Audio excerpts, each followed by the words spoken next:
evening, everyone, and welcome to the Big Ten Mafia Show, part of the College Football Mafia. I am your host, Sergeant Pickles, and with me, as always, is Becky Go Huskies. How we doing, Becky? Doing good. Another fantastic day. It was a special weekend, as we know. We'll touch on Army-Navy and the kickoff of bowl season.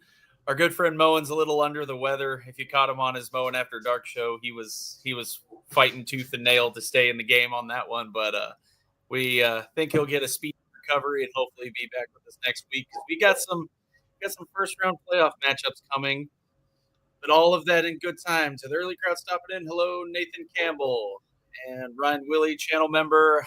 Please pray for the victims of the school shooting in Madison.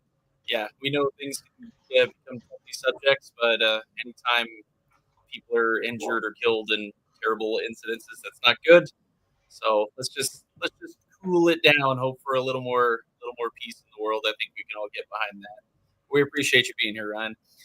Timothy Green, I believe the Big Ten will win it all. Oregon will be the one to do it. Womp womp. If not the Big Ten, the SEC, because that's the way they want it. Yeah, I mean it's definitely set up. You got more teams in between those two conferences. You get more bites at the apple. So statistically, that checks out. Bob Swinger stopping by. Good evening, Big Ten Mafia. Hello, my friend. How we doing there? And our resident mountaineer and contributor on the Big 12 Mafia show on Tuesdays, Daniel Gygax. Hello. Shonsky, one of our favorite Big Ten haters and BYU Cougar. Hello, my friend. How we doing? Good to see the early crowd in. Bit of an odd week. It's always the special interesting week, and I don't have a graphic to throw up, but maybe we can just jump into it. It was Army-Navy week, Becky, and I think you and I both were pretty enthused on Saturday because, as you guys know, Becky is a Navy veteran, and I was in the Marine Corps, which is part of the Department of the Navy. So go Navy, Army, and in an upset of sorts, the fighting midshipmen got it done. Were you able to watch this one? You know, weirdly, I had a nonprofit board meeting on Saturday. It was like a quote-unquote Nice. winter retreat. Then during lunch, we walked down to a place called Sam's Tavern in South Lake Union. And for those who don't know, Sam is the son of the founder of Red Robin. So he has his own little restaurants here in Seattle because that's where Red Robin was founded. So we went there, and I didn't know this, but it was an Army bar. So I got to watch the game at an Army bar, and that got a little wild. I got a little fun. It's a friendly rivalry. It's built on respect more than anything. It's like, it's like when you pick on your siblings, but then like someone who isn't a veteran picks on your servicemen siblings, you get mad at them for it. It's that kind of thing. Like they're not allowed to make fun of you. Only I'm allowed to make fun of you. Like everyone calls me a crayon eater, and it's fine because it's true. Well, I mean, we just deliver the crayon eaters. That's what the Navy does. So. Indeed. Best Uber service that money can buy. We appreciate you.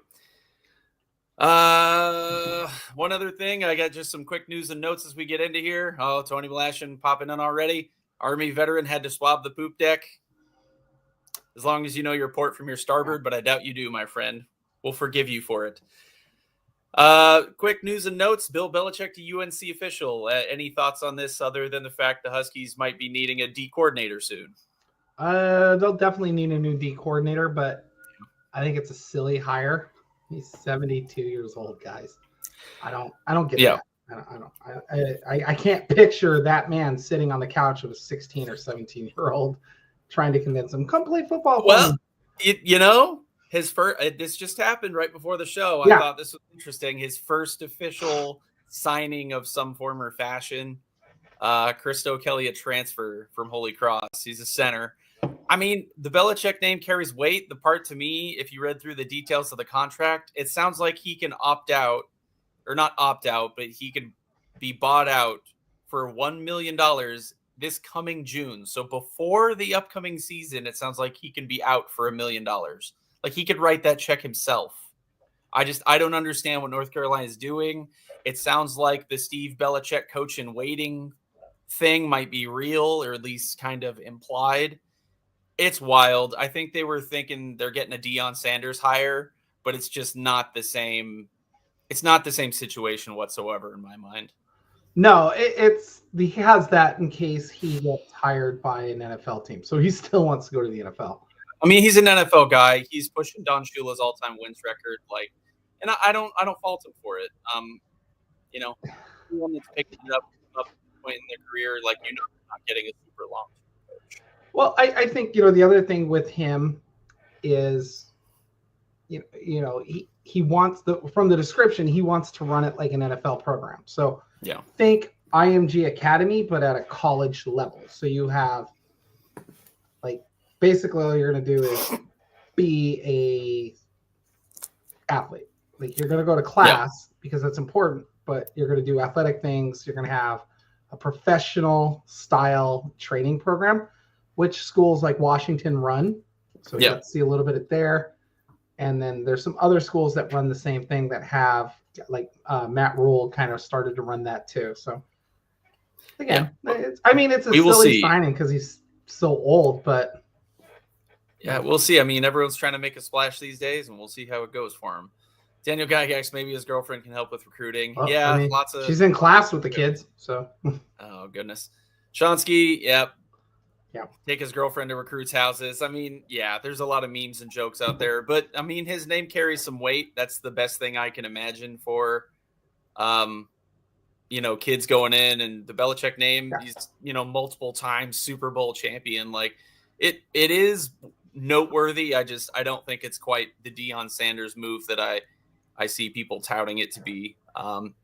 Also, we'll get into this. This is more off-season talk, but we like the wheel of realignment in here. Utah State, Colorado State are suing the Mountain West to get out of their buyout. Oh, no. Oh, who didn't see this coming? Yeah, I mean, it is what it is. That whole thing's just a cluster. I hope they resolve it. And it's nothing that I heard was not anticipated. Like, this is what they're trying to do because they're not getting a ton of money to do this move. So the Pac-12 seems to lack the killer instinct because not only did they kill off the Big 12 when they should have in order to survive, they seem to not be able to kill off the Mountain West in order to survive either. They're just going to become a co-G5 in the western part of the country. So I wish them the best. I don't have the hatred for Beav and Coug fans that they seem to have for us, but it's kind of a cluster. Beav and Coug fans, it's a little more jealousy than it is like actual hate. Yeah, there's a lot more that's going to happen with that before it's all settled. Yeah, I'll just say this on it. Like, the Mountain West was going to probably stick around no matter what because they weren't going to take every single team anyway. The thing was, I thought what happened would have been the reverse merge where the Mountain West becomes the Pac-12, which is what they should have just done. And they still could do, but I mean, at this point, it's Mountain West as a conference. The Pac-12 still needs to find one more football team. So. Yeah, there's still potential for them to improve. And, I mean, winning games kind of cures all. So that's the best I can say for them. Yeah. Oh, no, Glenn Hanna. Oh, no, the Fusky show. Yeah, it is. We lost our Buckeye for the day. He's a little under the weather. So you just get the Huskies from out. Hey, we're looking for other Big Ten friends to come join us as possible co-hosts. We're holding it down all the way out here. We know it's a little overbalanced on the purple side these days, but we're happy to have other people on and talk some Big Ten knowledge with us. Daniel Gygax talking, kind of relating. Coach Prime was a winner at Jackson State, so he did have a record for Colorado. Yeah. But he was able to attract 5-star Travis Hunter to go to Jackson State. Like, Jackson State was going to get – I'll say this. No school in that conference will ever have a 5-star kid again. It's not going to happen, but Prime – that's the Prime effect. He's able to recruit who he is, what he can offer. Kids were intrigued. It's going to be super rare. The only one that even comes to mind in recent years was Ed Oliver at Houston before they joined the Big 12, and that's because he was from Houston, wanted to play for Houston, was like that was his team. That's the only situation you're going to see that. And it's not uncommon for a G5, G6 to like have a 5-star kid. That was never uncommon. What was uncommon was an FCS program with a 5-star. That is. Usually it only happened because the kid was too dumb to get into other schools or was so smart that they were like, oh, I'm going to go to the Ivy League. Yeah. Because the Ivy League has had a couple. They did. They have. Yeah. Kehlaniel, if I mispronounced that, I apologize. My Polynesian pronunciations aren't as good as they used to be. Head coaches really aren't going into living rooms about headhunters. That's true to a certain extent. I know the portal seems like it's out of control, but go look at actual championship caliber rosters. There is still a good portion of those guys that are recruited to the school, developed, homegrown talent, and they actually tend to perform better than these 1-year hired gun types as far as building a program. They still have to go. You have 85 scholarships. You're not getting 85. Washington had 50 transfers essentially. You're not getting that every year. And if you do have to have that every year, then you have a roster turnover problem that's really bad. No, they really do go sit in living rooms still. They're not, like you said, not as often. It's probably the position coaches and assistants more than anything than the head. I mean, maybe for a big time recruit. Yeah, they're limited. The head coaches are limited on the number of visits that they can actually do in a house. So he's not able to do like 20 kids. He's probably only going to be able to do like 5 or 6, but it's very limited. But he is going to go in there on those 5-star, 4-star kids, the needed kids. He will sit down and be like, "Hey, let's have dinner." Yeah. Mr. Ed Wayner, your fellow squid, joining us. He's a Submariner from back in the day. All is well. Navy kicked Army's butt. They did. The final score is deceptive. Cheers to it was that. a close game until second half. Army's good. I know Navy. I think Navy kind of got away with one, not in the sense they deserved to win, or didn't deserve to win. But I think if you played that game 10 times, Army still wins probably half of them. They're very talented. Both teams are really good this year. Yeah, both teams are really good this year, and Army's got a now transfer running back in the portal, who is garnering SEC Big Ten attention because the kid is good. He's not talented. A little back. I think he's like 6 foot, 212. He's not a tiny kid for Army. Big for Army. Yeah, I heard Moen and Rock talking about this yesterday. People can fact check me if I'm wrong, but it's my understanding because they're like, how can you transfer from a service academy? If you haven't started your 3rd year yet, you can essentially get out of it and pay back the scholarship. Or if you are further on, then instead of getting your commission and being like a military officer, you transfer to like a reserve. So I was in the reserves for quite a while. So, it's kind of complicated how it works, but there are ways to do it. It is. So there is some rules to it, but and people should know this, just because you go to a service academy does not mean you will earn a commission. Yeah. You may not you'll just be a college grad. They do it all the time. It happens more often than you think. They got a high bar there. You got to meet the standard. But they will have to pay back any bonuses or anything that they're given. But, let's just be honest, when you're making possibly $200K, $300K at another school, you don't really care about that. But they can transfer and they can leave school. They just have to pay back. So yeah, that is the exception, though. It's my understanding Army and Navy, they're super restricted on NIL, if at all, because there's no NIL. They basically like nothing at all. Okay. Yeah. So it makes the military has rules. The military has rules as far as like secondary incomes. But you say you won the lottery and you were in the military, they're kicking you out. They just do. They're like, nope, you financially don't need this job. We'll just administratively separate you, which is an honorable discharge, just an administrative discharge. So it's like it gets complicated, but it is what it is. Yeah, they're not going to allow these kids to go do, because they have drill, they have class, they have workouts, they have all this strict stuff. They don't have time to go to your autograph signings. They don't have that time. Yep. So. Speaking of transfers, and we were talking about Coach Prime earlier, but man of the hour, the best marketing that money can buy. This picture kind of sums up my feelings about the Heisman Trophy. And for all my Big Ten friends or Colorado friends in chat, he is an outstanding player, and I have no doubt he'll be a very good NFL pro, knock on wood with injuries, obviously. But he's an outstanding player. He's very good at 2 positions. And I know that Rock and Moen, I'm very adamant about this because the wording of the award is the most outstanding player in college football. And I know I just described him as outstanding. But Genty did something that, especially in an era where running backs aren't what they used to be, had a historic season where, I think it's so impressive. They're like, well, he played a Mountain West schedule. He played number 1 Oregon tough and put up numbers. He played every game in front of him. He was injured for, I believe, 8 total quarters he didn't play. That's 2 whole games. Boise had to win every single game after the Oregon game to have any shot at the playoff. As soon as Colorado dropped that third loss to Kansas, their fate wasn't even in their hands anymore, because even if they won their game, it would depend on other results. And Travis Hunter caught a touchdown middle of the third where they went up 35-0, and Prime wasn't pulling starters. He caught another touchdown in the fourth to put him up. It was like 40-something to nothing over Oklahoma State. He was padding stats.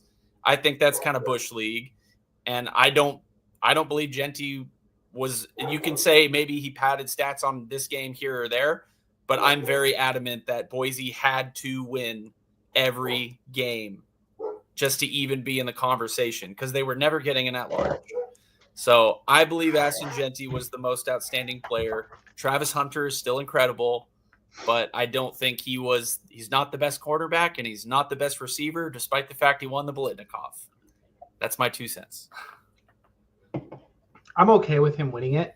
I think he's a great player. He's a great player. Yeah, clear second place. To me, clear second place. To me, when he wasn't the best.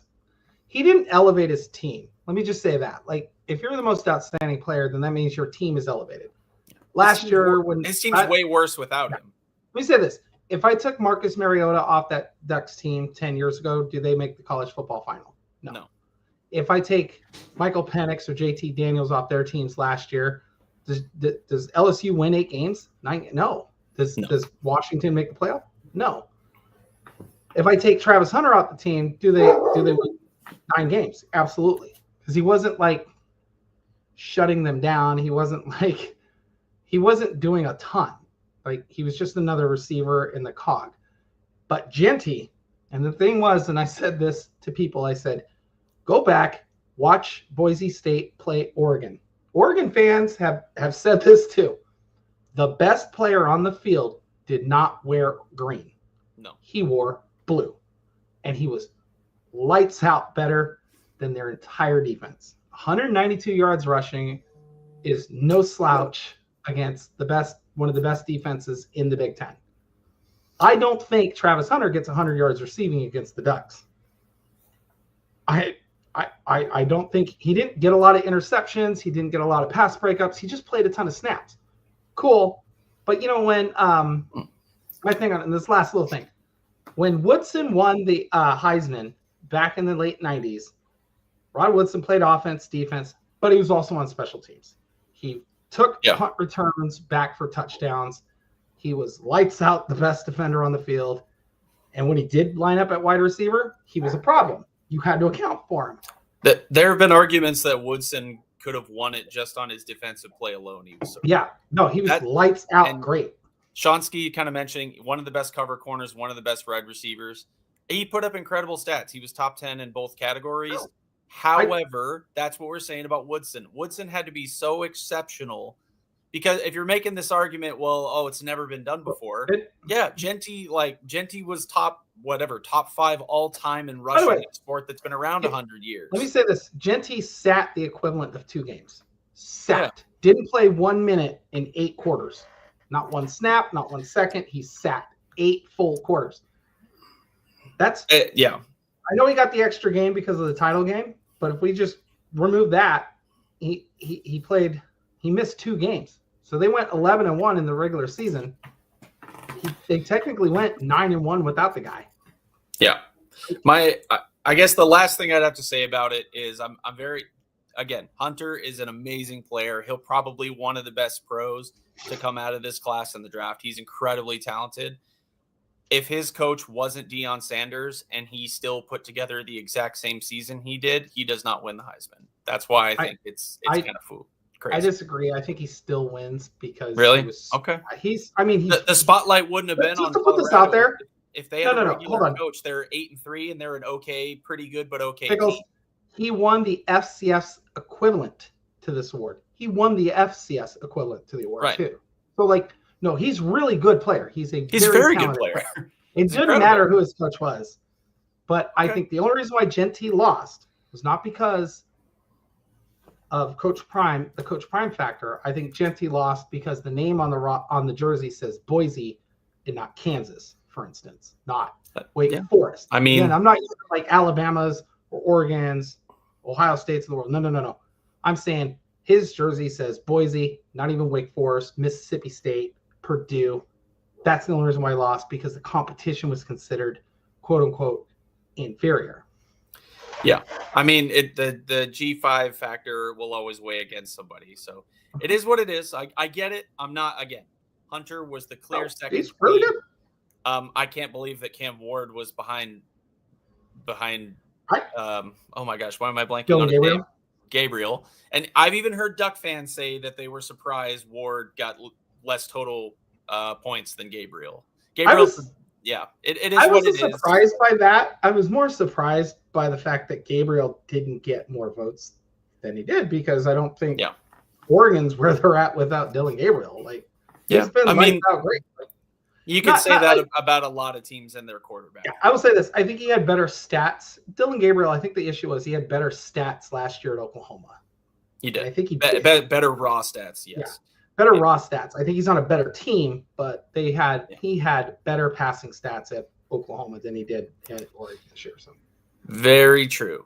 We also had the SEC and Big Ten schedules came out, and I'm just going to mention one of them. Everyone's going to be biased and say, oh, I got a good schedule, a bad schedule.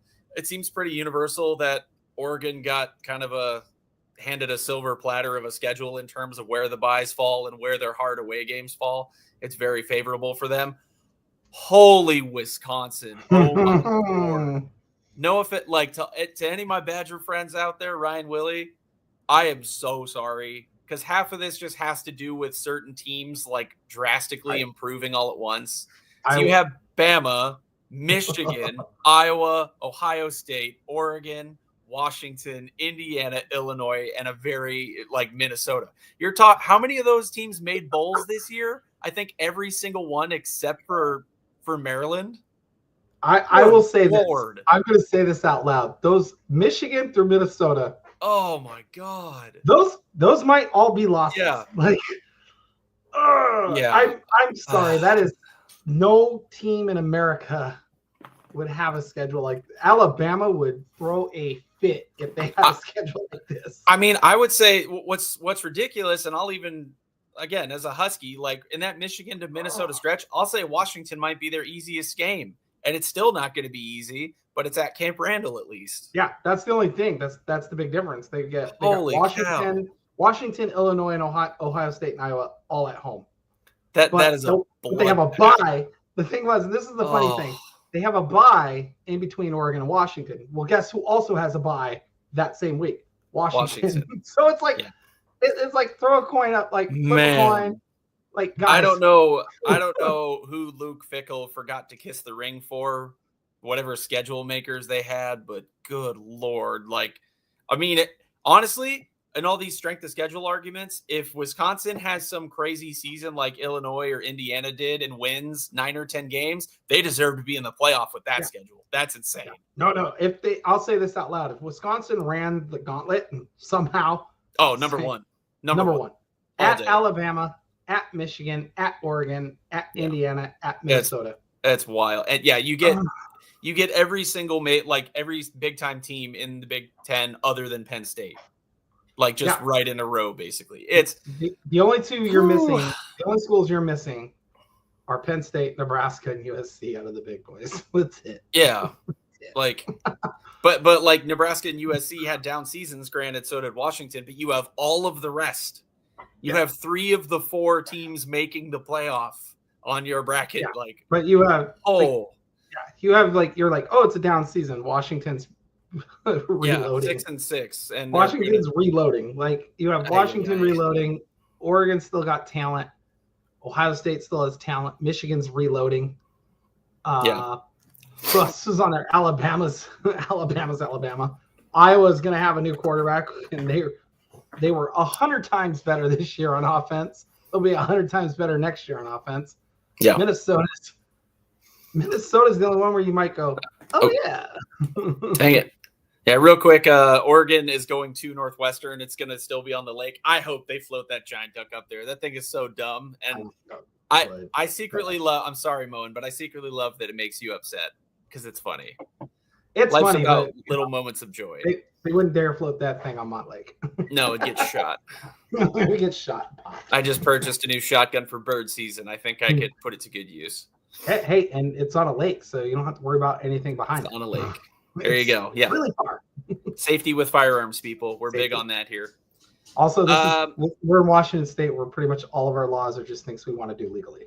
Yeah, sort of. They're still kind of discussing the Genty Hunter thing. It'll be a debate that goes on forever. You know, I get people are kind of coming at it through their own biases and stuff.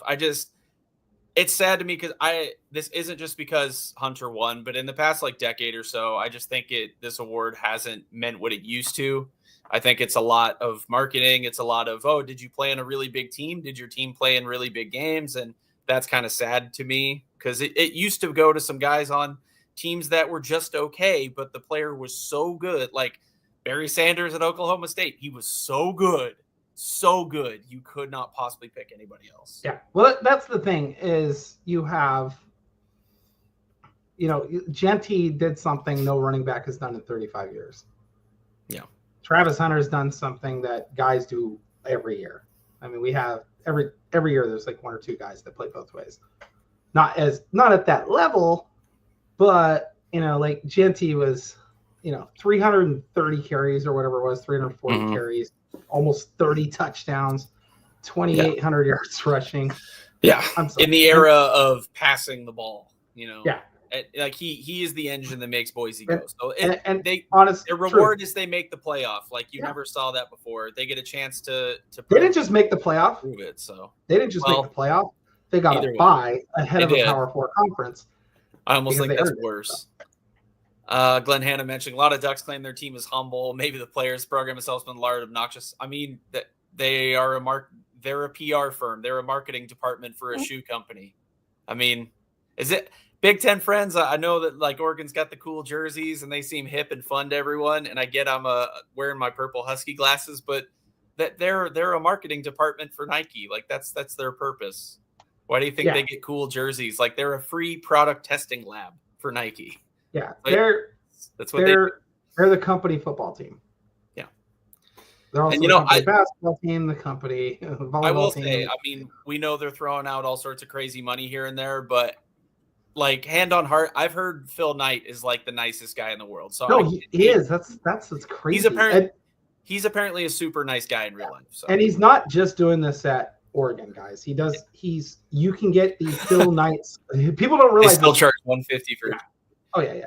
But this is the thing people don't realize about Phil Knight is that if you were to play football at Stanford, you would be on the Phil Knight Family Scholarship. I'm not kidding. That thing. He went to Stanford too. He donates tons of money. He's donated money to Oregon State. Even like he's a great guy. He's donated money to Washington. Like he does not. He's a philanthropic guy, but he also believes in research. He donates a good chunk of money to research at the University of Washington. Yeah. So we like to pick on our Duck friends out there, but we call we can't hate Phil Knight. We don't hate Phil Knight. We just know it irritates them when we're like Uncle Phil's writing the checks. It just irritates them. Well, it's true at this point. True at this point, but it does irritate them. Speaking of Phil Knight and his fabulous Dilla dollars, transfer portal has been absolutely on fire. Some Big Ten notables. Miller Moss to Louisville. Don't believe he's playing against Washington. That would be insane because it's so soon. He can't play. No, he can't play. Well, because he's not officially enrolled in school. Like he can't. He's enrolled, but he's not actually physically going to school. So right. Can't. Which I know there's been a lot of griping about the timing of the transfer portal still and when it opens and it doesn't. Weird. Like schools need to get together and just sort that out because it's pretty unfair. Well, I think it's odd because Dylan Morris stayed with Washington last year through the playoff. Yeah. But he had transferred to James Madison, if people forget that. Like, that's why I don't understand why they're not letting these guys, like, stay. Like, let them stay. Like, oh, no. Yeah, speaking of another notable, Illini Ted, if you watch this later on or you're out there in chat, I'm so happy for you guys that Altmaier, like clearly Illinois either gave him enough money to stay or, you know, he wasn't fishing for top dollar and looking for another program, but they clearly took care of him. He's going to come around for another year. Like he's a good quarterback and Illinois had a breakout season. I don't see why they can't build that into similar success the next year. So it's good to see that there's still a little bit of loyalty for whatever it's worth out there in the world. We got the Drew Aller. It's kind of cryptic. It wasn't like a total confirmation, but it sounds like he's staying at Penn State for another year. We'll see. He is. He is. Okay. Was there?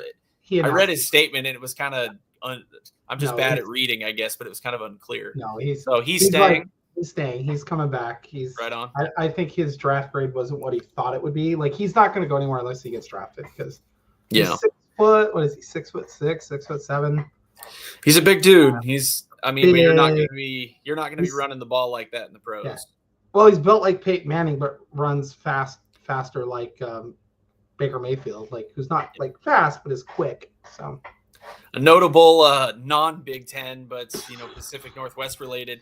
John Mateer was rated number 1 available, and this whole saga they've gone through, Wazoo offered him every penny they could, and he's chasing dollars. And Oklahoma's got deep pocketbooks. I believe wasn't one of their coaches hired to Oklahoma also? Yeah, so I can tell you what happened here. So the offensive coordinator left for Oklahoma, and immediately started texting Mateer. That's pretty much how it works. But Mateer's been getting offers from schools, from what people have said, since the Apple Cup. Yeah, I'm sure. Since the Apple Cup, and they were like, "Oh, this kid's good." And then as the season went on, they're like, "This kid's really good." About mid-October, like I think it was Dickert was like, "People got to stop talking to our players." It was him that he was talking about. Yeah. But yeah, from what I've gathered, from what my source said, like Wazoo couldn't even get in the ballpark.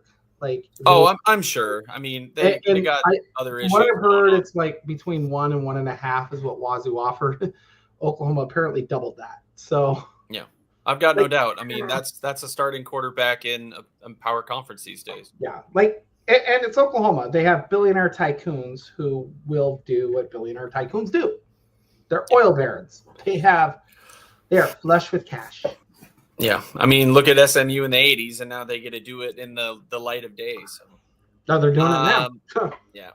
Shonsky, more than 2,000 players in the transfer portal, roster reductions. I mean, I do think that with this total change up in teams this year that have really good seasons and who made the playoff, I think the transfer portal, for as messy as it is and kind of just, free market, whatever craziness, I do think it allows teams to get talent, turn around their rosters quickly, and I think it stops some of these giant teams who, you see Alabama and Georgia, they're losing 4 and 5 stars left and right. They still have a ton other than that. They still have tons on their roster, but you can't stack depth like you used to. And Oregon, everyone's kind of flaunting Oregon in the transfer portal. They're doing a great job. They signed the number 1 safety from Purdue. That one made me sad.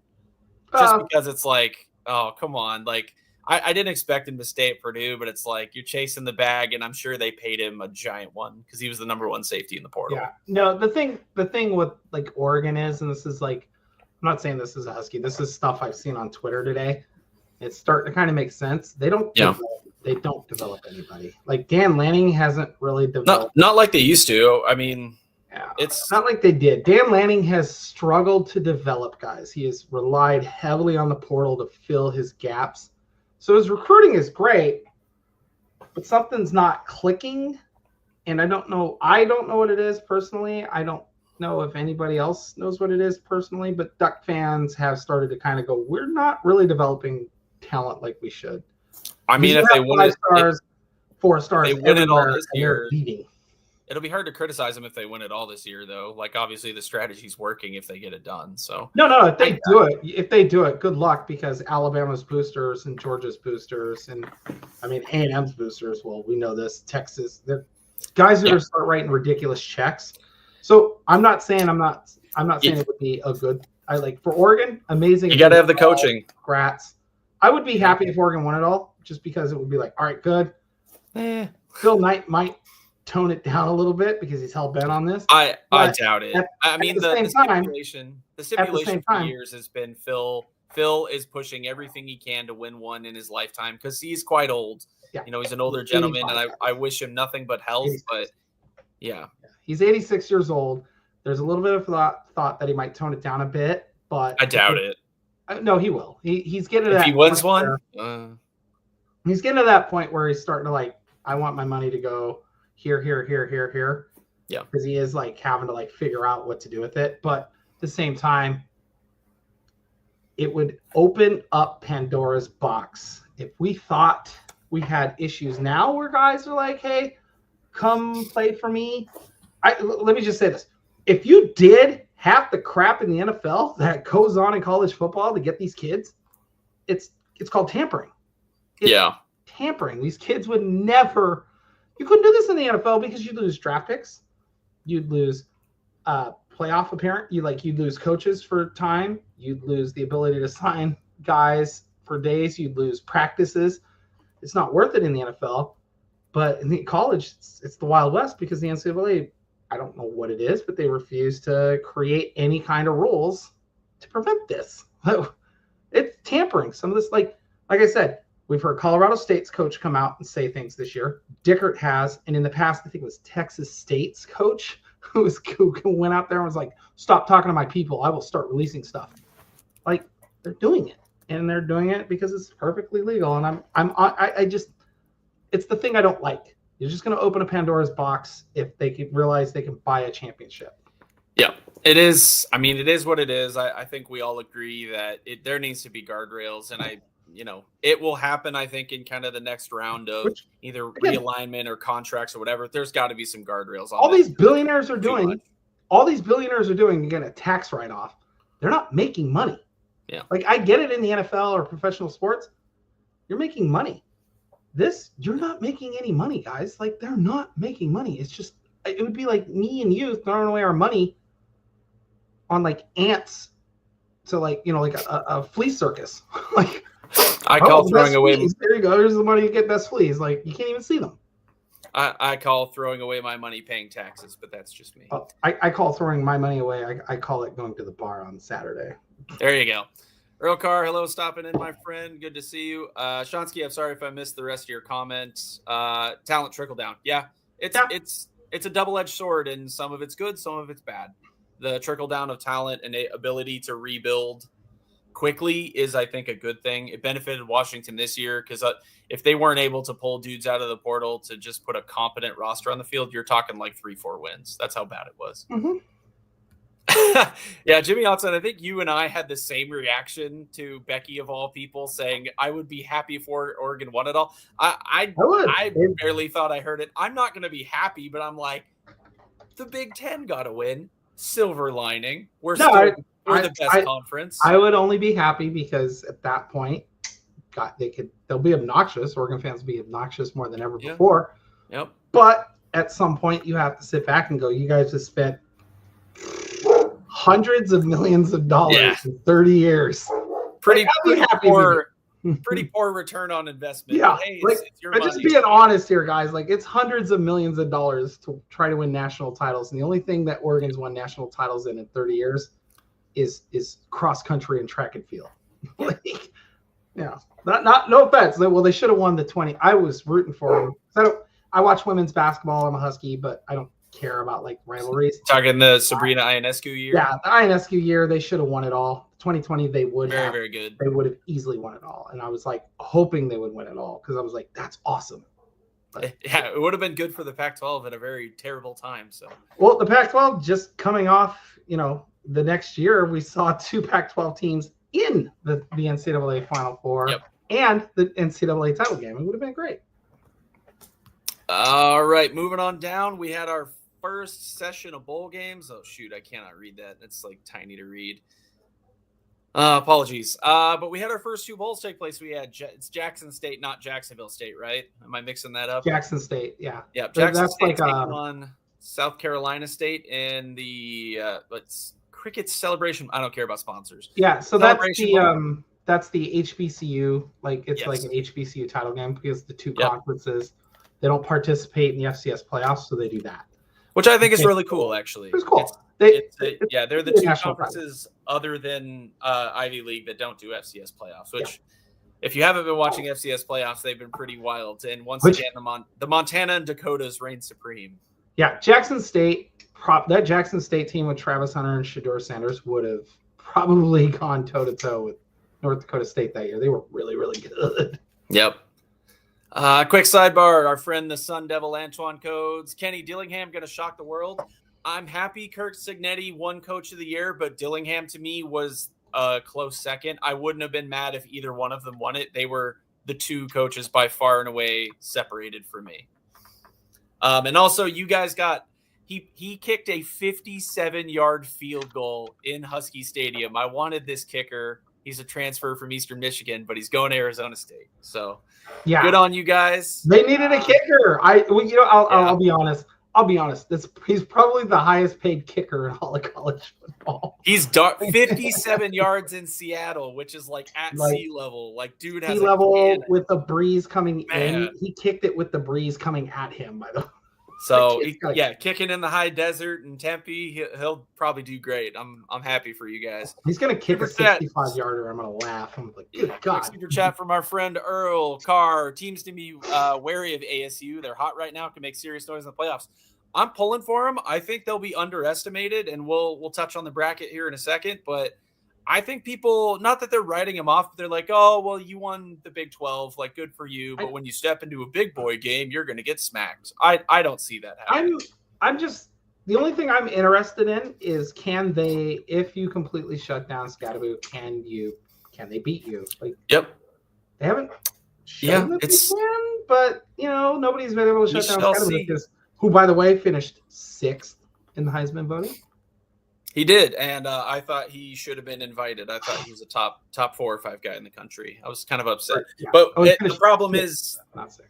The problem for Scatterbo is that Genty's season was like so exceptional that it kind of made, like, by comparison, it made inviting him look strange. But in any other year, I think Cam Scatterbo is a finalist. Yeah, I think because he finished not 6th but 5th. But yeah, he was so good. Yeah, he's a hammer. He's a hammer. I knew Iowa State was bad, but I was like, Iowa State's terrible against the run. But they look horrible. Iowa State's defense is like decently good, so I think he just made a good defense look not good. No, I had to look. Pickles, I had to look it up. They're not good against the run. Iowa State was really bad against it. Like, was this before that game or after? Before. Okay. I looked and people were like, "Oh yeah, they're going to be able to run the ball on them," and I was like, "Well, Iowa State, you got a chance to avenge yourself in the Pop-Tarts Bowl, which officially has the wildest trophy out of all of them because it has a functional toaster built into the trophy, which is hilarious. I love it. To watch the mascot die." Yeah. Now they get to choose. I think it's funny that the team gets to vote on which of the 3 mascots they're going to murder and eat this year. It's quite fun. But moving on down, we had Jackson State in the Celebration Bowl, the HBCU. Jackson State, I believe, won that game. And then the first proper FBS Bowl, the Veterans Bowl, we had Western Michigan versus South Alabama. And I was pulling for Western Michigan. We get a pull for our MAC friends, being in the Big Ten and all. But unfortunately, South Alabama got it done. It feels good. It feels good to be in bowl season, but coming right up. It's tomorrow. I know Daniel Gygax has been waiting for this one. The Fighting Mountaineers with their new coach, Rich Rod, against the Memphis Tigers. You going to be watching this one, Becky? Maybe. It's Tuesday. What else you got going on? Well, I'm not, I'm just trying to find real quick. I'm just trying to see. I don't show that Western Michigan played yet. They're not showing it. I have the Veterans Bowl score from the 14th. So that was weirdly ESPN's not showing it. They just have Jackson State and South Carolina State. That's what I was like. Wait, I don't even see it anywhere. Yeah, 30-23 losing to South Alabama. Tomorrow, there's nothing else on. I'll probably watch. Come on, I like the Mountaineers. I've always liked the Mountaineers. It just depends. Like, what time are my meetings tomorrow? That's 6 o'clock. Yeah. Daniel's biased, but he's right with me. All bowl games are good bowl games. That's sort of true. It depends. I don't know. Did you watch Florida State and Georgia last year, Daniel? We all know that isn't good. Yeah. It kind of depends. If it's the only bowl game, then yes, it's the best bowl game. I'm more sad that it's not Marshall versus Army anymore. It's That's who it was. Middle Tennessee. No, I can't remember who it was. Yeah. So Marshall, well, speaking of coming up this week before, we had 2 bowl games that were basically all of the G5 champions other than Boise playing each other. We have Ohio and Jacksonville State playing this week, who are champions their conference. And the other 2, Army and Marshall, were supposed to play in the Independence Bowl. Marshall backed out literally because their coach left and they lost so many players, like basically couldn't field a competent roster. So they backed out, and Louisiana Tech is in because the Independence Bowl is in Louisiana. I think it was just, 5-7 team, it'll be decently well attended, for people who already bought flights, etc. I understand why they picked Louisiana Tech. It's a bummer though. I think Army, no disrespect to Louisiana Tech, I think they deserve a better bowl game against a better opponent than what they're going to get. Again, it's just 25 players in the portal. They didn't have their position groups. They don't have people. That's why they had to forfeit, basically, withdraw. Yeah, at that point, I almost wish that they would just go into bowl season like opting out beforehand, because I get it. Your coach maybe doesn't know he's leaving and then he gets hired, but they gotta fix this. Here's the thing, if they're gonna opt out, allow them to play. This is the thing that's killing me. In a lot of the Power 4 teams, they're letting their guys play, but the lower levels, no, you can't play. And it's come on, guys, let them play. Let them play if they want to play. It's not going to hurt. Yeah. But also this week, a couple more that caught my eye before we see you back here. Cal UNLV in the LA Bowl. I think that one's actually a lot of fun. That one's Wednesday. That one's going to be good. I think that one's going to be really, really good. That one's going to be fun to watch. To those of you who don't watch the ACC, probably like me and most people, Cal is good. Cal's a fun team. They're good. Watch them. They're fun. UNLV is pretty good too. I think that'll be a really good game. Yeah. UNLV is really good. Cal is really good. UNLV lost their head coach, so it's going to be kind of let's see what they can do. But they have a new head coach who'll probably be on the sideline. They do. And as I said to our Ohio Bobcat friend out there, Stephen Vitt, I'm pulling for you against Jacksonville State. And that's, again, champion versus champion G5. And then the Gasparilla Bowl, the fighting Florida Gators against Tulane. I don't know what to make of that, but I'm just kind of thinking back to before the year when I think one of my biggest worries was that Florida was going to be so bad that Napier would be fired mid-season and they'd try and hire Fish. That clearly did not happen. So, I don't think Fish would be their target. I think they want a guy who's been in the SEC.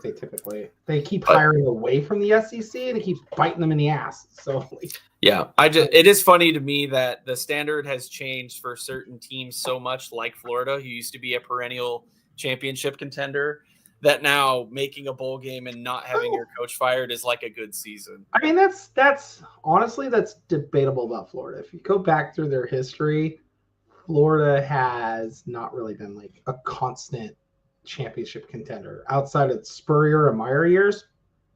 Not really. No offense to Florida fans. That's reality. I take those years away and you guys haven't really been in the ballpark for most years. And then we'll quickly get to some comments and stuff before we kind of dive into the playoff as our final segment here. Chonsky already claimed it. Indiana beats Notre Dame. I think there's a good shot. They're good. They're good. Notre Dame's good, but I'm unconvinced by who they've played. So that's my take on that. Indiana's only real loss was to Ohio State. Let's jump into it, Pickles. Let's get into the 3 playoff games that matter. a couple more comments I've been neglecting as we've been going by. Hate the SEC, but the Ohio State University is soft. Go blue. Yeah. Michigan friends. I mean, it's a no lose for you. Either Ohio State loses or the Big Ten wins. That's a no lose scenario. They just put that team up north.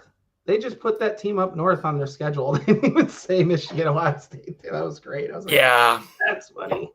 But finally, we arrive at the bracket. We will get the first round games this week before we see you guys again next Monday.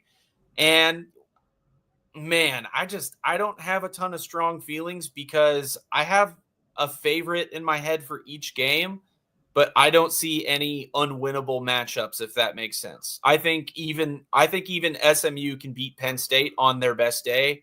Same with Clemson, Texas. I think the heavyweight Titan fight we're all eyeballing is kind of Tennessee, Ohio State.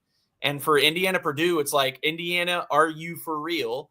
Because it's your rival. It's in-state. You got all the juice. Tickets are $1,500 a piece.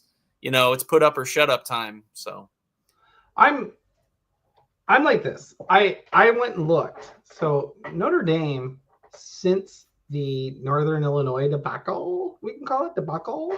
Yeah.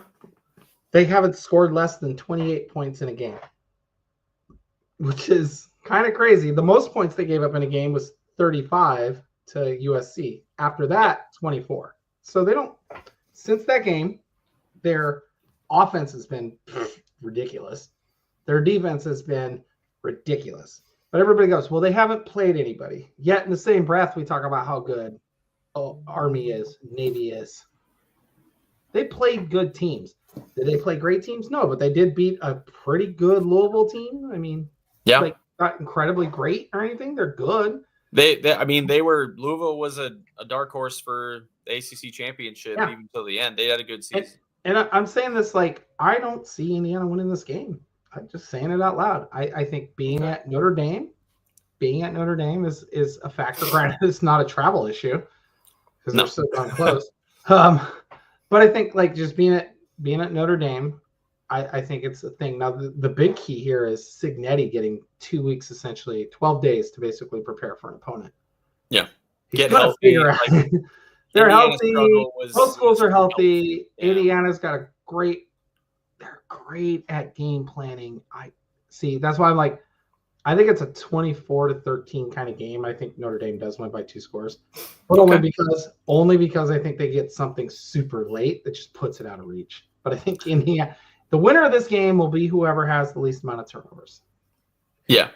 I mean, that's true with most matchups, but maybe more so in this one. And Notre Dame Notre Dame is a run the ball first kind of team. That's where I think it's kind of in the balance for me, because Indiana, to me, has one of the most underrated front sevens, not only in the Big Ten, but in the country. They are stout, very stout. And I mean, you're playing, all of the teams are good here. Like Notre Dame can run the ball. Absolutely. I just think Indiana limits them enough. And if Rourke and Kurt Signetti can put together some offense, he will run up the score. I just have concerns about the depth at Indiana. This fair. Time of year, depth becomes a problem. It's going to be cold. It could snow. I don't think it's supposed to. It could. They don't care. They're all in Indiana. But it's all the same to them. The big thing is it's on turf. So, speed will be a big key here. I just think Notre Dame, they have the guys to kind of mow them down and wear them out. So that's probably what will happen. Anton Coates, not sure if I can trust Indiana. I think Notre Dame wins, but it's close. I think the higher the total goes, the more it favors Indiana. That's what I think Indiana wants a shootout. Notre Dame does not. Notre Dame can't hang in a shootout. I think they can hang in the shootout. I just don't think they want a shootout. I think a shootout would be horrific for them. Yeah, because they'll have to throw it. I mean, it only takes one, a good interception to put Indiana up or something. This game, I think, is very much in the balance in the first half. I'm still sticking with Indiana. I got faith in them. It's tough, but I think so many people are counting them out. But to be very clear, I could see either team winning this. It really just depends on how that game goes on the day. It's nearly a push for me in terms of who I would favor. I mean, Indiana, I guess I'd give the edge because they are at home. Real quick, our friend Earl Carr giving us a $5 super chat. Appreciate you, my friend. Helps keep the lights on here. Hey, Becky, from my viewpoint, we did good considering everything we lost. I'm assuming talking about the Huskies. Yeah. It was rough last offseason, losing DeBoer and half your roster. I think we said the ceiling was 9 wins. Yeah. They really, but nobody saw Indiana being good. Nobody saw Washington being stupid against Rutgers, and nobody saw Washington being stupid against Wazoo. So 9 wins was pretty much on the table. They could have done it. My preseason hyper optimism pick that I submitted was that they would upset Michigan en route to 9 wins. I was half right, so I'll take it. Well, we all thought 9 wins if they beat Michigan. Yeah, we thought because we were like, oh, they're going to. I didn't expect major Indiana. flubs against Wazoo and Rutgers, which, granted, that would have got them 8 wins, but mine were Wazoo, Rutgers, and Indiana. I thought they would win all 3 of those. They did. They didn't win anything away from the building, but so we'll move. We kind of touched on Indiana, Notre Dame. Moving on down real quick. Do you have any strong feelings about SMU, Penn State? I am taking the Nittany Lions. It's a whiteout. That atmosphere is incredible. And James Franklin knows how to beat down teams not named Ohio State. It's a whiteout. It's noon. It's cold. It snowed this week in Happy Valley. They were out there having to remove snow from the field. And SMU is just coming off a tough game and a tough loss. Yeah, and I'll say this: Penn State's coming off a tough loss, but SMU has not seen a front 7 as good as Penn State's. No, even Clemson. Nope. Yeah.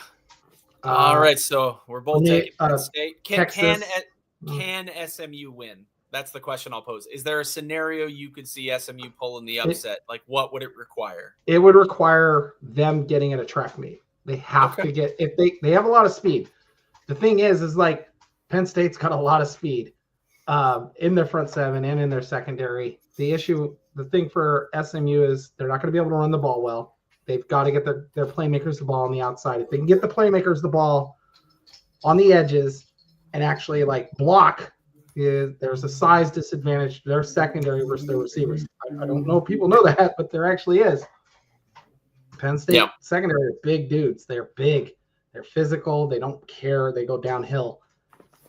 If they can get outside and actually start kind of getting chunk plays, they're going to be fine. Their big thing is they have to get Penn State off the field. Penn State is going to run the ball down their throat. They did it to Oregon.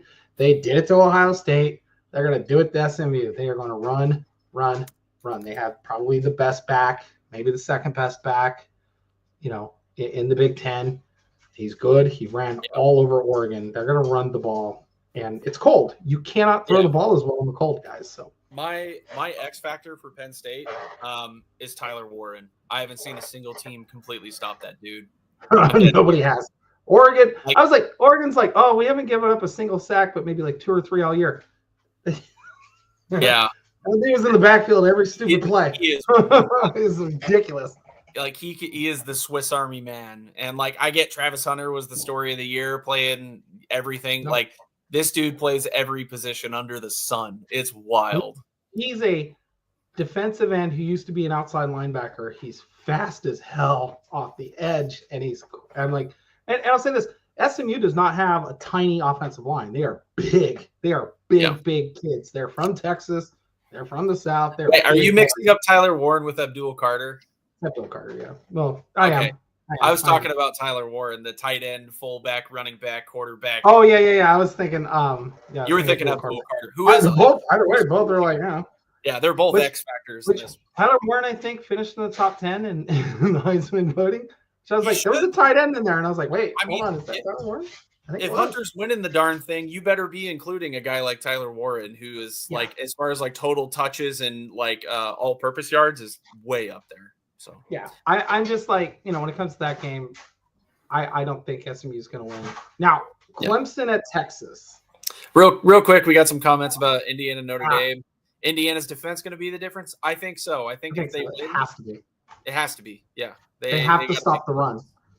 Riley Leonard is not the fastest quarterback, but the dude's mobile. If they shut down the run, and keep him in the pocket, they're going to beat him.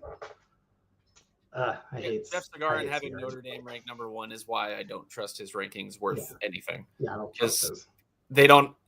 They obviously don't adjust for strength of schedule, so it is what it is. Sorry, just checking some comments here. People saying Prime just landed Otis from Bama. Yeah, I know Washington was talking about trying maybe to go after him, but I think he was just out of the price bracket. Here's the problem. I've heard him say he's building something special at Colorado for 3 years straight, and I get it. They were one step away from the Big 12 title game, but they're losing Hunter and they're losing Sanders. And his roster turnover is insane. You can stack 4 and 5 stars, but you're not developing them. You don't have the depth. If you go look at who's behind these guys when they get injured, it's unproven, either guys who transferred that are unproven or guys that aren't necessarily as talented. I get it. I get the prime factor is huge for Colorado. I'm not trying to poo-poo them. They had a what I would call a very good season. But I just don't buy this narrative he's going to transfer portal his way into being a playoff contender or a Final Four, real contender. My thing on it is I think Colorado and Washington have proven you cannot rebuild an entire roster and make a playoff. You cannot do it. You have to have dudes stick around. Like Becky, if you could hold down the fort for just a moment, I have a family matter to attend to. We're good. No, so like when it comes, I'll just say this: when it comes to Texas and Clemson, I like Texas. Texas is, I think, the better team. The only team to beat them all year was Georgia. And who knows? I don't know what to make of the Bulldogs this year, guys. Maybe somebody can help me out in the comments. I don't know what to make of the Georgia Bulldogs. I think they're really good, but I also think at times they play to their competition and they play down to their competition. I don't know what to make of them. I think they have a quarterback issue. But I don't think this Clemson team's that great. I think the Texas defensive line is going to cause problems. I think the Texas receiving core, I don't think they have the guys to be able to cover. And I think I just think this is a blowout. This is the only one where I'm like, I think 100% it's going to be a blowout. It feels, but Dabo does this thing, man. I don't know what to say, guys, but Dabo does this thing where he gets his team really prepared. Like, I don't know what to say, but they look like crap against Georgia. That's why I'm like, Texas didn't look terrible against Georgia the second time around. So.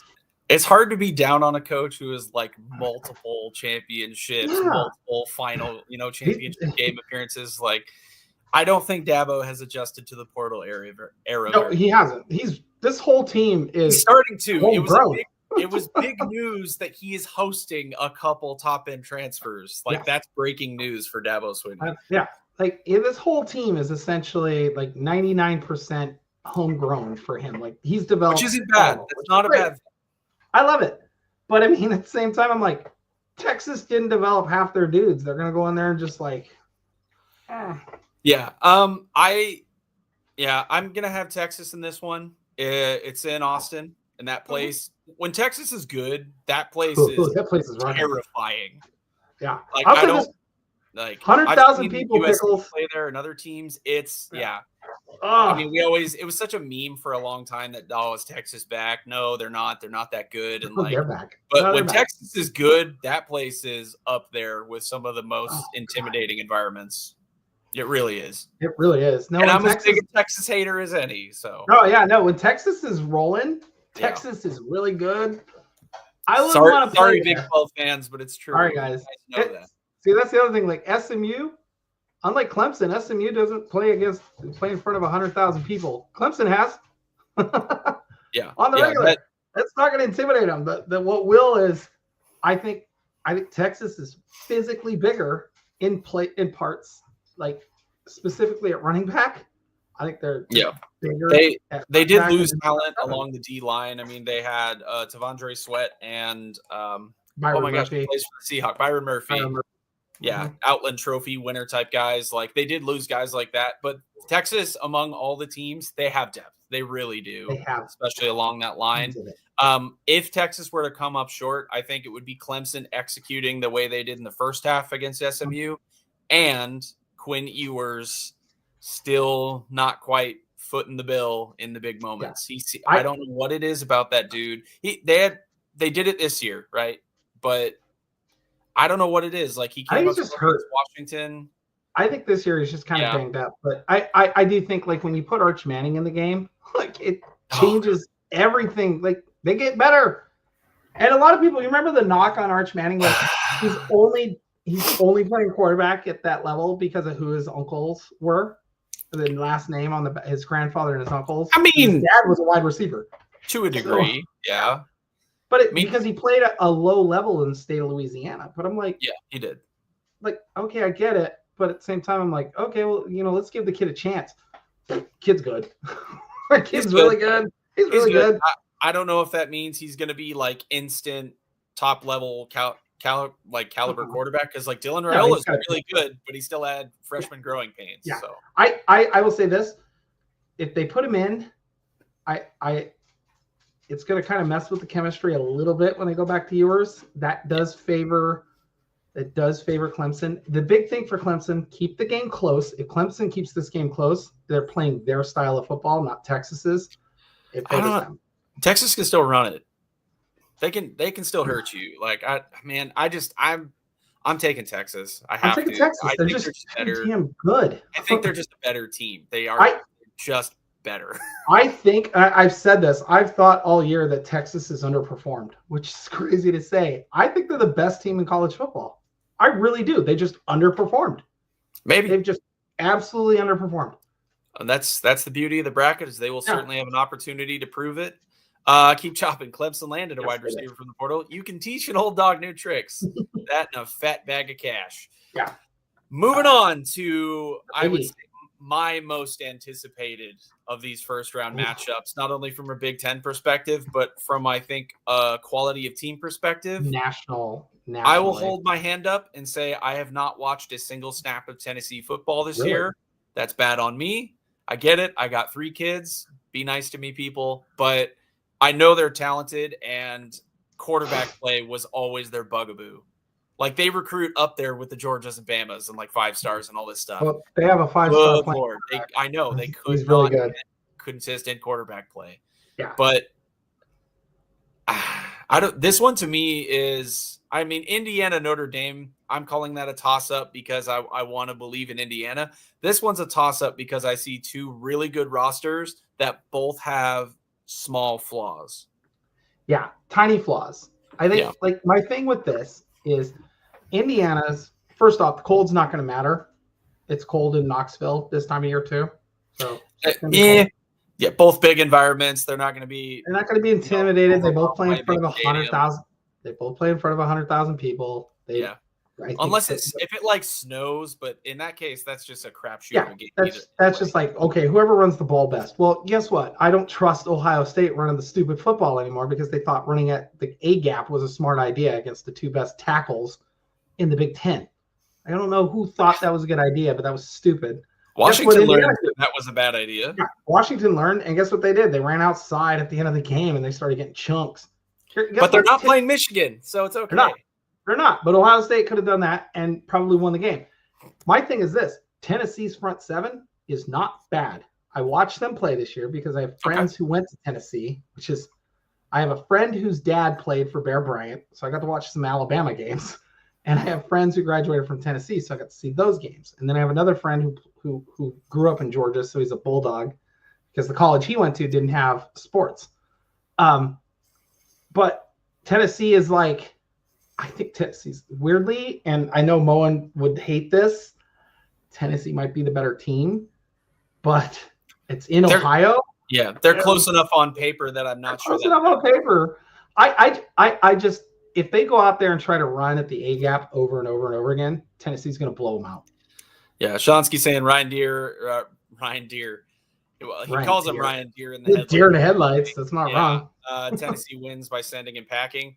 Yeah, a lot of scuttlebutt whether or not this is I don't know about winning the championship, but if he loses first round, I'll say this: they lose by like 30 or 40. They lose by 20 plus. Yeah, if they get, I'd say if they lose by 3 scores or more in Columbus in this kind of game, and it's not close. Like if Tennessee puts away one last touchdown and it was pretty close most of the game, whatever. I think if he just gets handled in Columbus and they're never really in it, he's looking for a new job. Yeah, I think Moen remains convinced that it's championship or bust for him. I'm not so sure. I think after the Michigan loss, I think at this point he has to go deep here. He can't lose this first game. I don't think he can lose. So you're saying he's got to make at least the semifinals? I think he's got to. I think he's got to win the Rose Bowl. Avenge the loss at Oregon. Yeah, I could see that. And I think they could do it. They played Oregon the best outside of Penn State. Penn State and Ohio State played Oregon the best this year. And Wisconsin for no reason. And Wisconsin played them the hardest. Wisconsin. I was rooting for you. And the only other team that played them good, Boise. and they beat Boise only because their special teams are better. And I think if they play Boise again, it'd be the same issues. We'll see. Maybe. I just think Ohio State gets in their own way. They do stupid things at stupid times. They cannot get out of their own Yeah, but again, big games like, oh, hey, we're going to rise up. We're going to play well against Penn State. Cool, but that's because James Franklin can't win the big game. I know, but Tennessee in recent years is pretty unproven also. I mean, no, Tennessee's done the same crap. They're not contending for big, for SEC championships recently. Yeah. They're always in that mix. But they're in the mix, but they don't get over the hump. But it's because they were in the SEC East, and guess who's in the SEC East? Tennessee is the Penn State of SEC teams, in my mind. It's a little different because guess who was in the SEC East for the last 2 years with them? Georgia. And let's be frank, nobody was beating those Georgia teams. It took a miracle basically for Alabama. Penn State was stuck with Michigan and Ohio State for years. So yeah, and same scenario. Like sometimes it just happens, but I think at this point, Tennessee, I think they're not going to be intimidated by the environment. They're not going to be. I don't trust Ryan Day, so I have to pick the Volunteers. I think Ohio State might win the game. But I'm taking the Volunteers, and I'm taking them 23 to 20. So we just do because have Brian Day is stupid. We do have kind of recapping our picks here. I'm not sure. I forgot to ask Moen because he was unable to join us. Sorry, real quick comment from Shonsky I missed earlier. New era of college football. Don't have a national championship anymore. I mean, I think you'd be hard pressed to convince anyone that whoever survives a 12-team bracket isn't the deserving national champion. Yeah, even if it's Boise, like you win 3 games minimum to get there, like you deserve to win it all. I mean, it's a situation where it's like everybody keeps saying it's kind of a down year in college football. Might be, and it might. I think it's a different year. Yeah, I think it's more different. Though. Who would have called this bracket Arizona State, Boise, SMU, Indiana in this bracket? That is wild.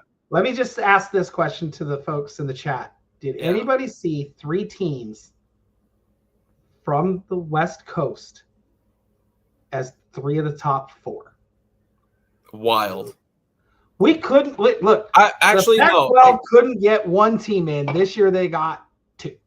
I saw some, very few, but it would have been like Oregon, Boise. I think were common picks. I saw some Utah picks. I saw a few USC picks. Nobody picked Boise to be in to getting a bye.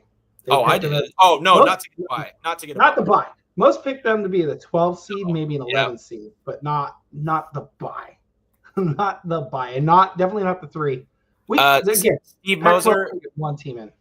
If you're in Pac-12 country, it's all the West. We didn't say West Coast. I said West Coast. I said West Coast. Oh, Becky said West Coast. West Coast. Boise, Idaho's inland Pacific Northwest, and Arizona likes to consider themselves a part of the West Coast for some stupid Boise reason. Is closer to the Pacific Ocean than Mississippi River, so I think that solves it. But yes, these are all people always treated the entire West as like one region anyway, so we're going to claim all of it. Sorry. Yeah, we're just going to say the West Coast. It's easier. The West. I mean, nobody out west could make a 14 playoff. Only 2 schools were able to ever do it. Oregon and Washington. That's the reason we're in the Big Ten above a lot of other things. That's it. Like the 2 schools get a ton of ratings. The 2 schools make the playoff. The 2 schools were constantly in BCS, or not BCS, but in the big bowl games. They're always in the top 8 now. Yeah. Glenn Hanna saying it's a down year because the SEC can't have a monopoly on the talent. And they can't have a monopoly on all the spots. I mean, you know what it is? You know what it is, Pickles? Everybody's doing what the SEC was doing for years. They can now pay guys. Hey, it is what it is. It is what it is. I'm a fan. I get there's good and bad with it. I always stumped for an 18 playoff, even when we had 5 conferences. I thought that would have been perfect. Stumping for a 16 now. Yeah, I mean, you're not going backwards from this. I think 14's wonky and just makes a bunch of hurt feelings. I'm not a big fan. I'll say this: I'm not a big fan of 14 if 8 are 2 conferences. Yeah, That to me is kind of not good. If it's 3-3, I get it's just like it screws it up because it screws up the conference championships and all. I don't know. It's just I mean, clearly, like if you have buys set up, yeah, you want the buy. Like if for seeding purposes, I just think like everybody keeps saying Oregon got screwed. They should reseed. And I'm like, why? They beat Ohio State. I get why they say that because in the overall rankings, Ohio State is 6th. Yeah, and they potentially have to play them. So, like, I get it. If you want to blame anyone, I went on this diatribe last week also. Blame the New Year's Six Bowls because they wanted to not be left out. So they made sure that they got to rotate as the second round games instead of being home site. If they were all home site second round games, you could reseed and not risk having empty stadiums by people not knowing where they're going. So blame the major bowls because they're holding on to a dying system and they want their fat checks, including the Rose Bowl. I love the Rose Bowl. I love the New Year's Six Bowls, but they're part of a system that doesn't make sense anymore. So yeah, I mean, I'm just saying like the SEC's not falling off a map. They're really competitive this year, but the SEC didn't deserve more than what they got in. Like, Larry the GM, we're not saying the SEC sucks 7 in the top 19. No. We're just saying it is not the level of. It's not. We don't have a team from the SEC that you walk into a playoff and you go, okay, there's your champion.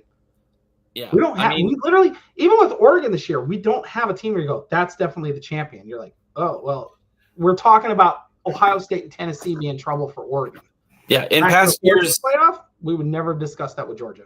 Yeah, in past years, I mean, the only teams you were ever talking about coming out of the Big Ten were Ohio State, Michigan State. So the fact they've added teams that are like an Oregon that's contending for a playoff, it's not that we're like poo-pooing the SEC. They're still an incredible conference. Yeah.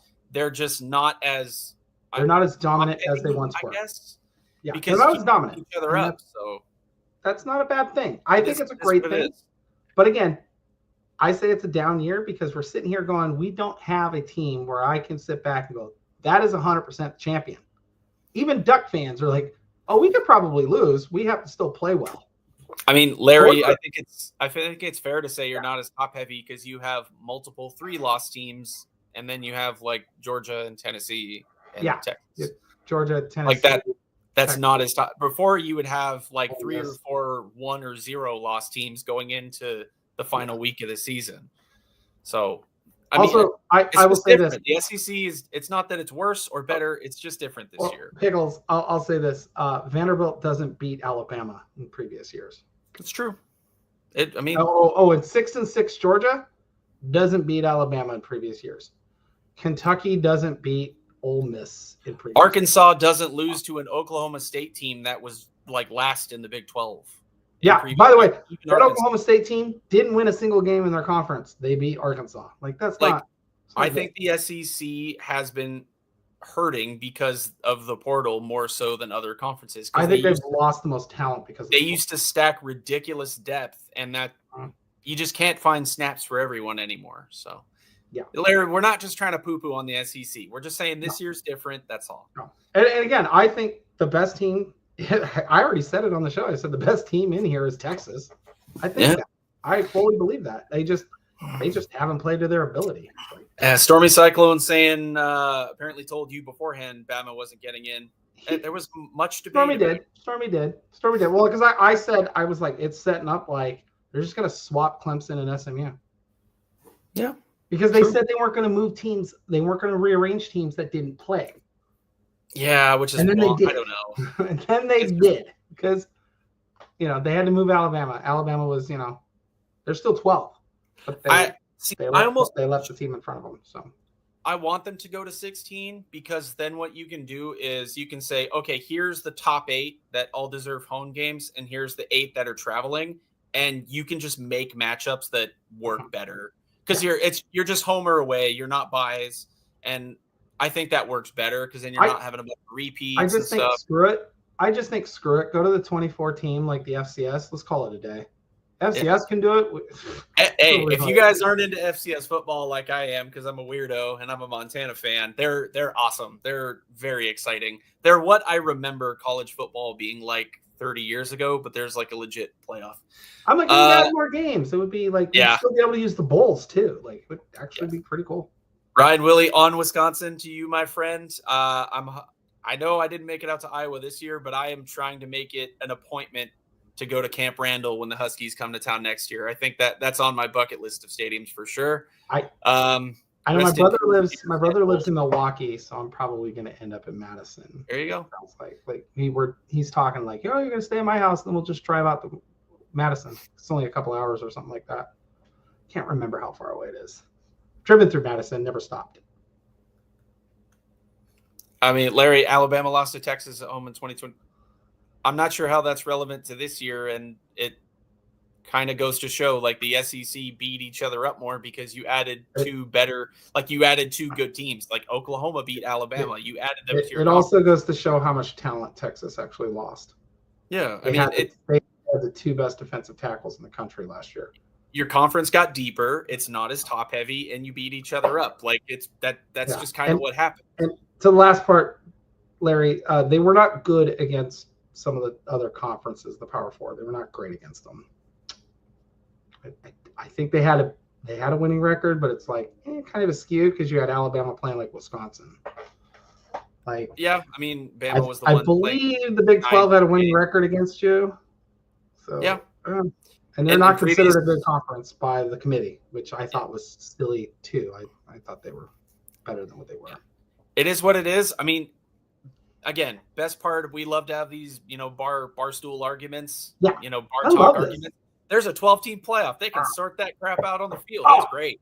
We're going to see. Are we going to see the infamous 5-12 upset like we do in basketball? Oh, I'd be so mad because I had Texas winning it all. I'd be so mad.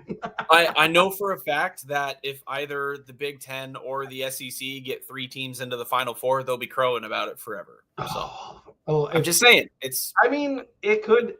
The Big Ten and the Big Ten is the only one that could. Well, Big Ten and the SEC. No, SEC can also. Yeah, Tennessee and Texas win. Then you got 3 out of 4. Big Ten can't get all 4, so that's the only. Big Ten can't get all. You can do 3. So I'm just saying, we can settle it on the field. And guess what? Big 12, we're not counting you out. Arizona State, you pull the upset, you're in the Final Four, man.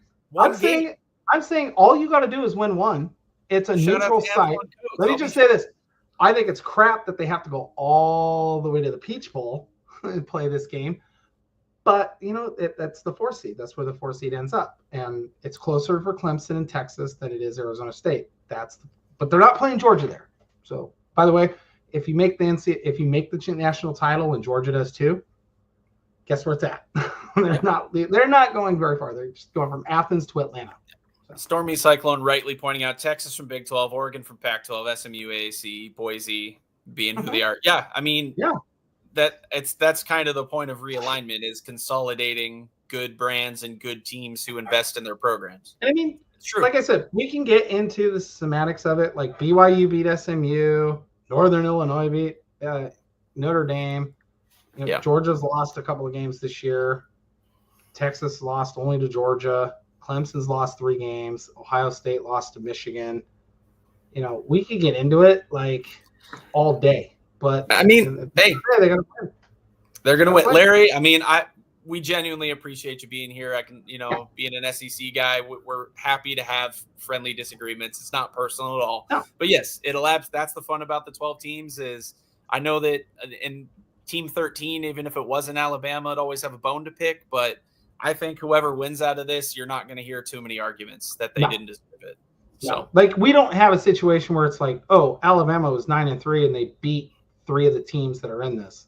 They beat 1. They beat 1, but they didn't beat if they had beaten they beat Ohio State, Penn State, and Georgia. Yeah. Oh, okay. Then we'd have we might have a little bit of okay, I get it, but every team have their flaw, and I thought if Alabama doesn't lose to Oklahoma, SMU's not in. So. Yeah, this is from earlier. I forgot to take a look at it. Get used to Rutgers owning UW. Keep chopping. We were 2-0 against you when we played before, so don't start with us, my friend. Yeah. If we had a kicker, it would have been 3-0. Actually, if we hadn't had a guy run onto the field. Oh, my gosh. That was embarrassing. But that's the most embarrassing thing. Feel free to come out to Seattle. We'd love to see Rutgers friends out and about here. Nebraska Rascal pointing out SDSU Jackrabbits. Dude, they're so good. If you don't watch FCS, they are the Alabama of FCS right now. I know you don't want to hear Pickles. I know you don't want to hear Montana's out. Montana State is legit. I know they're good. See, here's the thing. I'm a Montana fan, but I have cousins that went to both Montana and Montana State, and my wife's cousin currently goes to Montana State. So I'm okay with the Bobcats. Well, I mean, like my uncle played football at Montana. You know, so nice. He was super upset. But at the same time, it's like, hey, you know, I get it, guys. Like, you know, like, but Montana State was really good, and I think they beat the crap out of. What's hilarious? Montana and Montana State are rivals, but most of the people in the state, like, there's a little bit of state pride when either one does well, I'd say. Like, it's still a heated rival, but they all hate Wyoming, which I think is hilarious. It's funny. Also, I just want to see somebody other than North Dakota State winning it. Like, South Dakota State recently has been just a monster. Yeah, but I'll take that. They've only won like 2 in a row. Like, they're like Georgia. Yeah. But, I mean, they didn't win like 8 and 9 years. Glenn Hanna, ready for Friday? Let's go. Absolutely. So we'll wrap up with this. I think Becky's official picks for the first round. We'll do second round previews next week once we learn who's going to be there. As we know who's playing who. Yeah, I mean, it's too hard to project going right now. Becky took Notre Dame, Penn State, Texas, and the Tennessee Volunteers. You're riding with them big T letter teams from the SEC. And Pickles went with, hesitantly, Indiana, Penn State, Texas, and the Ohio State. Shout out to Moen. I hope you feel better, my friend. Yeah, I think Ohio State can win. I just don't trust Ryan Day to win. Like, I really want Ohio State to win, but I doubt they do because Ryan It's Day's tough, man. I need the Ohio State-Oregon rematch in the Rose Bowl. Like, that is peak college. Even for a Husky, that is peak college football to have former Pac-12 and Big Ten in a playoff game in the Rose Bowl. Like, it is so cool. I need that in my life. No offense, Tennessee. It'd be cool to see you there too, but not as cool. Yeah. Kamori House just entered the portal. I was worried about that. Okay, yeah. If anyone doesn't know, really outstanding freshman linebacker for UW, true freshman. He's really good. I bet you he's. Well, someone's been tampering for sure, but I also bet he's kind of worried about Belichick. Jacob Manu is coming to town this week, and then they were one of the top. They were number 2 for Josiah Trotter. So. Yeah, I think he's starting to realize he's going to lose snaps. So portal season giveth and taketh away. I mean, that's just the way of things these days. It's a bummer. I'm fine with it. Yeah, seeing 5-star freshmen that haven't even taken a snap enter the portal is wild from some of these other teams. So, it is what it is. In the end, I think they'll put some guardrails on it. It'll balance out, and I think what'll happen, honestly, is that players will sign 2-year initial agreements to prevent this just kind of madness that goes on. Yeah, it's just a lot. I mean, Maryland lost their quarterback. Yeah. But Wisconsin, Michigan, and Iowa all looking for quarterbacks. Like, the transfer portal quarterback market is off the rails. Yeah. So, looking forward to week 1. We appreciate everyone being here. Shout out to everybody. We have Big 12 Mafia Show coming to you tomorrow. They're, I'm sure, going to talk about some of the coaching hires. Shout out to you, West Virginia, for get a little blast from the past on that one, but you got Arizona State holding it down in the playoff. They get a week off, so the Big 12 lives on for another week in the national championship contention. But the guys will be all there with it for you tomorrow. We have our big Freaking Friday show. I'm sure just really hammering down on the playoffs and the bowl games over the rest of the week. Get a little bit of Moen after dark with our good friend Rock on Sundays. I'm sure Moen will be fully recovered by then, unless Ohio State loses, and then maybe he might be under the weather. But maybe under the weather for a different reason this time. It will. Yeah, but I'm wishing him feeling better on that one. We appreciate everyone being here. Becky, what is your one for the road? Real quick, it is transfer portal season. Mm-hmm. Do not get mad because a kid is leaving your school. Do not get mad because a kid did not choose your school. Do not assume the kid didn't choose your school because of money. Also, do not assume that a kid left your school because of money. Kids right now have gotten their information from their coaches, and some of them have lost their scholarships. Keep that in mind. I've seen a lot of negative stuff about guys entering the portal. Like, there's 2,000 kids in the portal. It's because coaches now have a little bit more flexibility with the rosters. They're basically cutting players. Keep that in mind. They are releasing players just like the NFL would at a high scale. When the NFL had no salary cap, I think the Seattle Seahawks released like 300 people. You can do it all day. Like, they're going to do it. They're going to do it well. But just keep that in mind, guys. Some of these kids did not want to leave that school. They were told you're not playing much next year, or they were told we're taking your scholarship away. So just remember that. Scholarships are not a 4-year deal. Scholarships are on a case-by-case basis. You have to continuously earn that scholarship. Agree with Larry on this one. It's a good day. Yeah, I mean, that contract, because it is in essence a contract, that goes both ways. So it's not. Don't assume it's always kids, just taking the money and running. There's a million reasons. Like famously, I'd say for Washington, Puka Nacua transferred back to BYU from Washington to be closer to family because he's from Utah. And it's tough, but there's tons of reasons. It's not always dudes chasing bags. So I think that's an awesome point. For me, we talked a lot about playoff and left in, left out, and the other, but our good friends over at Reddit College Football, the trolls that they are, came up with a NIT college football bracket. I would pay to watch this. Hey, pay-per-view. Are you listening, college football people? I get bowl system. You're all sad, whatever. I would pay pay-per-view money to watch this tournament. That is so good. This is great. Look at those matchups. This is great. Okay, I get it. Players would opt out and teams would opt out and whatever, but just on paper, having an NIT where like people cared about, like make out a big prize pool for players and coaches for winning. This would be so cool. Do not tell me, Pickles. Tell me you would not tune into that 6-11 matchup. Oh, all day with South Carolina, Colorado. That would be a fun game. Like I would be Army being in a playoff and deservedly so would be wild. Like Kyle McCord at Syracuse, dude got Heisman votes for some reason, but playing Mizzou and the winner faces Bama. He finished 10th.